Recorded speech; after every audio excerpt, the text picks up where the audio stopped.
பெண் குழந்தை பிறந்தா அது என்னென்ன சொல்லி எப்படி வளர்க்கணும்? சின்ன வயசுல இருந்தே படிப்பு மட்டும்தான் உனக்கு வாழ்க்கையில கடைசி வரைக்கும் வரும். உங்களை உங்க வீட்டில் எப்படி வளர்த்தாங்க? நீங்க காலையில ஒரு 8 மணி வரைக்கும் தூங்கிட்டு இருந்தீங்கன்னு வச்சுக்கோங்க. வேற பொண்ணுக்கு 8 மணி வரைக்கும் தூங்குறா, இன்னும் போற வீட்டுல போய் அவ எப்படி இருப்பா?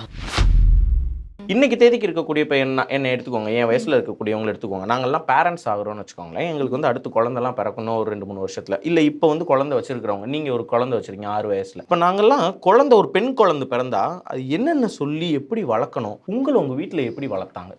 என்னுடைய சொந்த ஊர் கிருஷ்ணகிரி, ஒருங்கிணைந்த தர்மபுரி மாவட்டத்துல தான் நான் பிறந்தேன்.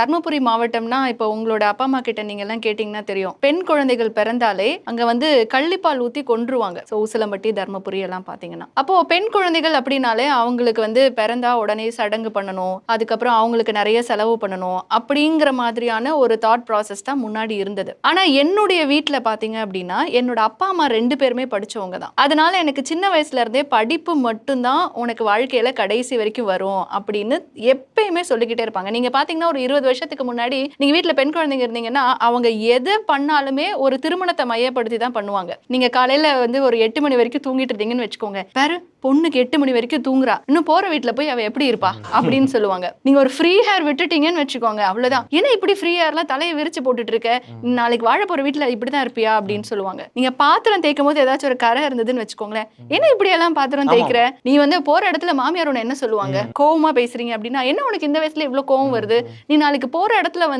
உன் புருஷன் கிட்ட இப்படிதான் பேசுவியா? உண்மையா சொல்லணும்னா இது நமக்கு இப்ப கேட்கறதுக்கு ரொம்ப காமெடியா இருக்கும். ஆனா இது ஒவ்வொரு வார்த்தையும் சொல்லும் போது அப்போ எனக்கு சின்ன வயசுல என்ன தோணும்னா, என்னடா அப்போ பொண்ணா பிறந்தா அப்போ ஒரு கல்யாணம் பண்ணிட்டு அவங்க சொல்றதெல்லாம் கேட்டுட்டு தான் நம்ம இருக்கணுமா? நமக்குன்னு ஒரு ஐடென்டிட்டி கிடையாதா? நமக்குன்னு இருக்காதா? நீங்க எந்த விஷயம் பண்ணாலும், இப்ப நான் சொன்னதெல்லாம் சாம்பிள், நீங்க எந்த விஷயம், நீங்க காலை அகட்டி உட்காரக்கூடாது, வாசப்படி மேல உட்காரக்கூடாது, நீங்க ஃபேஷியல் பண்ணக்கூடாது, பார்லர் போகக்கூடாது, ஈவினிங் 6 மணிக்கு மேல வெளியில போகக்கூடாது அப்படின்னு ஒவ்வொரு விஷயமுமே உங்களை அந்த திருமணத்துக்கு தயார்படுத்தக்கூடிய ஒரு மைய பொருளா தான் வச்சிருப்பாங்க. இன்னைக்கும் கூட நிறைய இடங்கள்ல நடக்குது. அப்போ ஆமா, நிறைய நடக்குது. அப்போ ஒரு பெண் அப்படிங்கிறவங்க அவங்களுக்கான ஐடென்டிட்டி அப்படிங்கறத தாண்டி அவங்கள ஒரு திருமணத்துக்கு தயார்படுத்தக்கூடிய ஒரு பொருள் அப்படிங்கறத தான் நான் அப்போ ஃபேஸ் பண்ணேன். சுத்தி இருக்கிறவங்க எல்லாம் அப்படிதானே இருப்பாங்க. அப்போ அப்பா அம்மா என்ன பண்ணுவாங்கன்னா, இல்ல உனக்கு ஒரு ஐடென்டிட்டி வேணும், நீ படிக்கிறத தாண்டி உனக்கு நிறைய விஷயங்களை நீ பண்ணணும் அப்படின்னு சொல்லி, இன்னைக்கு நான் இந்த அளவுக்கு வந்திருக்கேன் அப்படின்னா அதுக்கு காரணம் எங்க அப்பா தான் அப்படின்னு சொல்லுவேன். இப்போ எங்க அம்மா அப்போ ஒர்க் பண்ணிட்டு இருந்தாங்க, அவங்களால ஃபுல்லா என் கூட ஸ்பெண்ட் பண்ண முடியல. பட் நான் இந்த அளவுக்கு இன்னைக்கு தைரியமா இண்டிபெண்டா இருக்கேங்கிறதுக்கு காரணம் எங்க அம்மா தான். அதை நான் எங்க அம்மா கிட்ட இருந்து கத்துக்கிட்டேன். சோ அப்பா என்ன பண்ணுவாருன்னா, நான் ஸ்கூல் படிக்கிறப்ப இருந்தே, செகண்ட் ஸ்டாண்டர்ட்ல இருந்தே பேச்சு போட்டி, பாட்டு போட்டி, கதை, கவிதை, கட்டுரை, டான்ஸ், அப்புறம் ஸ்டாம்ப் கலெக்ஷன், இது மாதிரி எல்லா காம்படிஷனுக்குமே அப்பா ஃபர்ஸ்ட் என்னை கூட்டிட்டு போக ஆரம்பிச்சாரு. காரணம் என்ன அப்படின்னா, சொசைட்டிக்குள்ள முதல்ல போய் நம்ம பழகணும், ஒரு சொசைட்டி எப்படி இருக்கு அப்படின்னு சொல்லி பார்க்கணும், வெற்றி தோல்வியை கத்துக்கணும், படிப்பு அப்படிங்கிறது நமக்கு ரொம்ப முக்கியம். அதை விட முக்கியம் வாழ்க்கையை நம்ம தெரிஞ்சுக்கிறது. நம்ம எடுத்த உடனே எல்லா காம்படிஷன்ஸ்க்கும் போய் எல்லாம் நிறைய பிரைஸ் எல்லாம் வாங்க முடியாது. நிறைய முதல்ல தோல்வி மேல வரும், ஒரே அழுகையா இருக்கும். அப்பா அதெல்லாம் நீ எதுவும் ஃபீல் பண்ணாத, நீ ட்ரை பண்ணுன்னு சொல்லி ஹேண்ட் ரைட்டிங் நான் நல்லா எழுதுறதுல இருந்து நல்ல மைக்ல பேசுற வரைக்கும் என்ன நல்லா ட்ரெயின் பண்ணுவாரு. அதே சமயம் ஸ்கூல்லையும் நான் ஓரளவுக்கு நல்லா படிப்பேன். Government school student. ஆக்சுவலா நான் 6th வரைக்கும் பிரைவேட்ல படிச்சேன், 7th இருந்து கவர்மெண்ட் ஸ்கூல்ல படிச்சேன், +2 வரைக்கும். அண்ட் காலேஜும் நான் கவர்மெண்ட் காலேஜ் தான். அப்போ பண்ணும்போது என் கூட என் தம்பி, அவர் இப்போ சைபர் செக்யூரிட்டி ப்ரொஃபஷனலா இருக்காரு. ஸோ இப்போ அப்படியே போயிட்டு இருக்கும்போது எல்லாருமே அப்போ என் அப்பா ரொம்ப கிண்டல் பண்ணுவாங்க, ஒரு மாதிரி நக்கல் பண்ணுவாங்க. என்ன நீ ஒரு பொம்பளை பிள்ளைய வச்சிருக்க, நீ பாட்டுக்கு ஊரா காம்படிஷன் அது இதுன்னு கூட்டிட்டு போற, இதெல்லாம் சரியில்லை. நீ ஒரு +2 வரைக்கும் படிக்க வச்சுட்டு அப்புறம் கல்யாணம் பண்ணி கொடுத்துரு, உன்னோட கடமை முடிஞ்சிருச்சு. நீங்க பெண் குழந்தைங்க வச்சிருந்தீங்கனாலே ஒரு ஃபேமஸான டைலாக், எவ்வளவு நாளைக்கு தான் நீ வயித்துல நெருப்ப கட்டிட்டு இருப்ப, நீ ஒருத்தங்கிட்ட பிடிச்சு கொடுத்துட்டா கடமை முடிஞ்சிருச்சு. அதெல்லாம் எனக்கு அவ்வளவு இரிட்டேட்டிங்கா இருக்கும். ஸோ அப்போ அப்படி அப்பா என்ன ட்ரெயின் பண்றாரு. ட்ரெயின் பண்ண ஒரு 5 வருஷத்துல அப்புறம் அந்த ஊர்ல காம்படிஷன்ஸ்லாம் நடந்துச்சு அப்படின்னா, இன்னைக்கும் அந்த ஊர்ல இருக்கவங்க என்னோட பழைய ஃப்ரெண்ட்ஸ் எல்லாம் சொல்லுவாங்க, ஹேமா ஒரு காம்படிஷனுக்கு வரானா ஒரு பிரைஸை எடுத்து வச்சிருங்கப்பா, அவ கண்டிப்பா ஒரு பிரைஸை வாங்கிடுவா. ஃபர்ஸ்ட் அப்படிதான் பேர் வந்தது. அடுத்து ஓகே ஹேமா இந்த காம்படிஷனுக்கு வரலா, ஃபர்ஸ்ட் பிரைஸை விட்டுருங்கப்பா, நம்ம அதை டார்கெட்டே பண்ண வேண்டாம், செகண்ட் தேர்ட் டார்கெட் பண்ணுவோம் அப்படின்னு. இது எல்லாத்துக்குமே காரணம் அடிப்படை எங்க அப்பா தான். ஒவ்வொரு முறையும் எங்க அப்பா சொல்லுவாரு, உன்னோட லைஃப் அப்படிங்கிறது உன்னோட கையில அப்படின்னு சொல்லி சின்ன வயசுல இருக்கும்போதே எங்க வீட்டுல வந்து ஒரு பொண்ணு வீட்டு வேலை மட்டும் தான் செய்யணும் அப்படின்னு கிடையாது. வீட்டு வேலையும் எங்க அம்மா வந்து செய்ய சொல்லுவாங்க. வெளியில போய் காய் வாங்கிட்டு வர்றது, கரண்ட் பில் கட்டுறது, ரேஷன்ல போய் ரேஷன் வாங்கிட்டு வர்றது, சிலிண்டரை போய் புக் பண்றது, பேங்க்குக்கு போறது. எங்க அப்பாலாம் 8th ஸ்டாண்டர்ட் 9th ஸ்டாண்டர்ட் படிக்கும் போது கூட்டிட்டு போவாரு பேங்க்குக்கு போயிட்டு, பாஸ்புக் நீ வந்துட்டு பேர் எழுதணும். நான் வந்துட்டு எதுக்கு டாடி நான் இதெல்லாம் தெரிஞ்சுக்கணும், நீ இப்பவே இதெல்லாம் தெரிஞ்சுக்கணும் அப்படின்னு சொல்லிட்டு சின்ன வயசுல இருந்து போஸ்ட் ஆஃபீஸ் கூட்டு போவாரு, அக்கௌண்ட் ஓபன் பண்ண சொல்வாரு, பேங்க்கு கூட்டு போவாரு அக்கௌண்ட். ஏன்னா அப்போ நான் கேஷ் பிரைஸ் எல்லாம் வாங்கும்போது நான் +1 படிக்கும் போது தான் ஃபர்ஸ்ட் பேங்க் அக்கௌண்ட் ஓபன் பண்ணேன். பட் அதுக்கு முன்னாடி இருந்தே எல்லா இடத்துக்கும் கூட்டிட்டு போவாரு. அப்போ ஒவ்வொரு முறை சொல்லும் போது பெண் வந்து ரொம்ப தைரியமா இருக்கணும், யாரை நம்பியும் வந்துட்டு அவ இருக்கக்கூடாது, சோ அவ வந்து இண்டிபெண்டா இருக்கணும், முடிவெடுக்கக்கூடிய தன்மை உடையவளா இருக்கணும். இது ரொம்ப ரொம்ப முக்கியம். ஏன் அப்படின்னா இன்னைக்கு பெண்கள் அப்படிங்கிறது நம்ம எல்லா விஷயம் பண்றோம், ஆனா ஒரு முடிவு எடுக்கக்கூடிய சூழல் வரும்போது பாருங்க, நம்ம இது சரியா எடுத்துருவோமா, நம்ம எடுத்த முடிவு சரியா, நம்ம எடுத்த முடிவு தப்பா, ஒருவேளை தப்பாயிருச்சுன்னா என்ன பண்றது.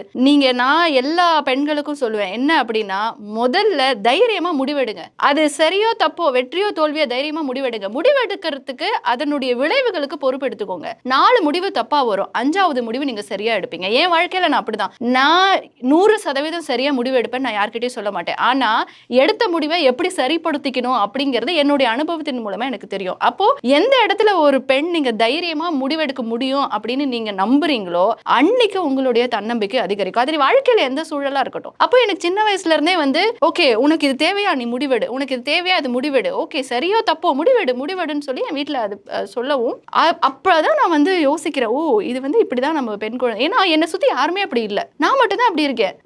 மிச்சவங்க எல்லாம் பார்த்தா ஏதாச்சும் ஒண்ணு கேட்டா கூட இல்ல எனக்கு இது தேவையில்லை, இல்ல எனக்கு இது பிடிக்காது, இல்ல அப்பா அம்மா வந்து எனக்கு இது வேண்டான்னு சொல்லிட்டாங்க அப்படின்னு அவங்களுக்குன்னு எதுவுமே ஒரு தாட் இருக்காது. அப்பா அம்மா என்ன சொல்றாங்களோ அதுதான் ஓகே ஃபைன் அப்படின்ட்டு. பட் எங்க வீட்டுல வந்து இல்ல நீ முடிவெடு, நீ வந்து சரியா முடிவெடு அப்படின்னு சொல்லிட்டு சொல்லிக்கிட்டே இருப்பாங்க. அப்படிதான் நான் வந்து வளர்ந்தேன்.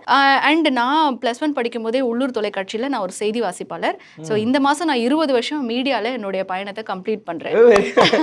ஸோ நான் உள்ளூர் தேங்க்யூ. நான் என்னுடைய 16வது வயசுல நான் வந்துட்டு செய்தி வாசிப்பாளராக அறிமுகமாகிறேன் உள்ளூர் தொலைக்காட்சியில. நீங்க சொன்னீங்க நம்ம மாவட்டத்துல எல்லாம் பெண்களை கள்ளிப்பால் வச்சு கொல்ற அளவுக்கு இருப்பாங்க, பெண்கள்னாலே ஒரு சாபம் மாதிரி பார்ப்பாங்க. அப்படிங்கிறப்ப செய்தி வாசிப்பாளரா 16 வயசுல டிவி முன்னாடி எல்லாம் உட்கார்றதுங்கிறதே கஷ்டம்ல, ரொம்ப ரொம்ப வாய்ப்பே கிடையாது அப்படி நடக்கிறதுக்கு. அது எப்படி அமைஞ்சிச்சு? நிறைய பேருக்கு நம்மள தெரிஞ்சிருக்கும், ஏன்னா காம்படிஷன்ல நான் ரெகுலரா பார்ட்டிசிபேட் பண்ணுவேன், எல்லாருக்குமே எனக்கு தெரிஞ்சிருக்கும். அதுவும் இல்லாம நான் வந்து 8th ஸ்டாண்டர்ட் படிக்கும் போதே அங்க ஐ கேம்ப்ஸ்லாம் நடக்கும், லைன்ஸ் கிளப் எல்லாம் பண்ணுவாங்க. அப்போ நான் மாசத்துக்கு ஒரு முறை நான் ஸ்கவுட்ல எல்லாம் இருந்திருக்கேன். அதுக்கு சமூக சேவைக்கு நான் கவர்னர் கிட்ட இருந்து அவார்ட்லாம் வாங்கியிருக்கேன், ராஜ புரஸ்கார் அவார்டு அப்பவே. ஸோ அப்போ வந்து நான் சமூக சேவைக்காக போவேன், சோஷியல் சர்வீஸ். நான் காலையில 5:30 மணிக்கு போயிட்டு மதியம் 1 மணி வரைக்கும் அந்த தாத்தா பாட்டி எல்லாம் வருவாங்க, அவங்கள அந்த ஆபரேஷன்ஸ்க்கு செட் பண்ணி கோயம்புத்தூருக்கு அனுப்புறது என்னோட வேலை. ஸோ அப்படியெல்லாம் வந்துட்டு போயிட்டு இருக்கும்போது எல்லாருக்குமே ஓரளவுக்கு அங்க இருக்கிற கூடிய லோக்கல் சேனல்ஸ் ரிப்போர்ட்டர்ஸ்க்கு என்ன தெரியும். அப்போ அந்த ஒரு லோக்கல் சேனல்ல ஒரு செய்தி வாசிப்பாளர் வந்து லீவ் போடுறாரு ஒரு வாரம்.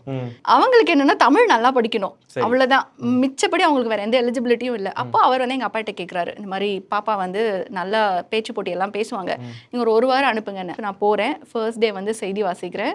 செய்தி வாசிச்சுட்டு எனக்கு அது இம்பாக்ட் ஒன்றும் பெருசா தெரியல. ஏதோ முன்னாடி வந்து அப்ப எப்படி லோக்கல் சேனல்லன்னா ப்ராம்ப்டர் எல்லாம் கிடையாது, நல்ல ஒரு பேப்பர்ல அழகா பெருசா எழுதி வச்சு கேமரா பக்கத்துல வச்சிருவாங்க, நீங்க கேமராவையும் பார்க்கணும் அதையும் பார்க்கணும், அப்படிதான் வந்து தலைப்புச் செய்தியெல்லாம் படிக்கணும். படிச்சுட்டு வந்துட்டேன். வந்ததுக்கு அப்புறம் அடுத்த நாள் வந்து பக்கத்து வீட்டுல எல்லாம் ஹேமா உன்னை டிவியில பார்த்தேன். அப்போ எல்லாரும் பார்க்கும்போது அந்த மீடியாவோட பவர் அப்போ எனக்கு தெரிஞ்சிச்சு. ஆனால் அப்பயும் எங்கள் அப்பா கிட்ட சொன்னாங்க, இல்லை நீங்கள் வந்து அனுப்பக்கூடாது, ஏன் அனுப்புறீங்க, 4 பேர் இப்போ பொம்பளை பிள்ளைய பார்க்குறாங்க, கமெண்ட் பண்ணுறாங்க. எங்கள் அப்பா ஆமாம் பண்ணதான் செய்வாங்க, அதுக்கு என்ன, இப்போ வீட்டு வாசப்படியை தான்னா ஒரு பொண்ணு வந்து அப்படிதான் ஏதாச்சும் பேசுவாங்க பண்ணுவாங்க, அதெல்லாம் பார்த்தா பொண்ணு ஜெயிக்க முடியுமா அப்படின்னு சொல்லுவார். சொல்லிட்டு என்ன பண்ணாருன்னா, இனி இவ்வளோ பேசுறல என் பொண்ணை பாரு நான் எப்படி கொண்டு வரேன் அப்படின்னு சொல்லி நான் +2 முடிச்சதுக்கப்புறம் காலேஜ் படிக்கும்போது பார்ட் டைமாக சேர்த்து விட்டாரு. ஓகே நீ பண்ணு அப்படின்னு. நான் வந்து என்னோட முதல் சம்பளம் ஒரு நாளைக்கு 50 ரூபாய், 4 மணி நேரம் நான் வந்து ஆஃபீஸில் இருக்கணும்.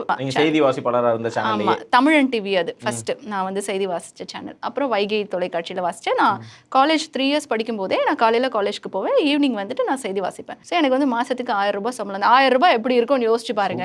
நான் சொல்றது 2005லேருந்து 2008 வரைக்கும். அப்போ அப்பா என்ன பண்ணுவாருன்னா அந்த காசை என்கிட்டயே கொடுப்பாரு, கொடுத்துட்டு கணக்கு எழுதுன்னு சொல்லுவார், என்னெல்லாம் செலவு பண்றியோ கணக்கு எழுது. நான் இன்னைக்கு சேமிப்பு பத்தி நிறைய இடங்கள்ல பேசிக்கிட்டு இருக்கேன். காரணம் என்ன அப்படின்னா சின்ன வயசுல இருந்து நம்ம பழக்கினதுதான். அப்போ ஒரு பொண்ணுக்கு வந்து தைரியத்தை தாண்டி ஒரு நிதியை மேலாண்மை செய்யக்கூடிய திறனும் ரொம்ப அவசியம் அப்படின்னு அவர் சொல்லுவார். சொல்லுவார். வீட்டில் என்ன கணக்கு வழக்கு, எங்கள் வீட்டில் ஆனால் அப்படி தான் பண்ணுவாங்க. வீட்டில் என்ன செலவு எல்லாமே எங்கள் அப்பா அம்மா 2 பேருக்குமே தெரிஞ்சிருக்கும். அது அப்படியே கடத்துனாங்க. நம்ம பேரண்ட்ஸ் நம்ம அது ரொம்ப ரொம்ப முக்கியம். ஏன்னா நம்ம கிட்ட என்னென்ன நல்ல ஹேபிட்ஸ் எல்லாமே இருக்கோ அது எல்லாத்தையுமே நம்ம அடுத்த தலைமுறைக்கு வந்து கடத்தணும். அது ரொம்ப முக்கியம். அது நீங்க என்ன மாதிரியான டெக்னாலஜி வேர்ல்டு இருந்துட்டு போங்க. 1 முடிவெடுக்கக்கூடிய தன்மை, 2வது ஃபினான்ஷியல் மேனேஜ்மெண்ட், 3வது எதையும் ஃபேஸ் பண்ணக்கூடிய ஒரு திறன். ஆண் குழந்தையாகட்டும் பெண் குழந்தையாகட்டும் இது 3மே நீங்க வந்து சரியா சொல்லி கொடுத்தீங்க அப்படின்னா லைஃப்ல எப்படினாலும் அவங்க ஜெயிச்சுப்பாங்க. 4வது எஜுகேஷன். நான் எஜுகேஷன் எல்லா இடத்துலையுமே சொல்றேன்.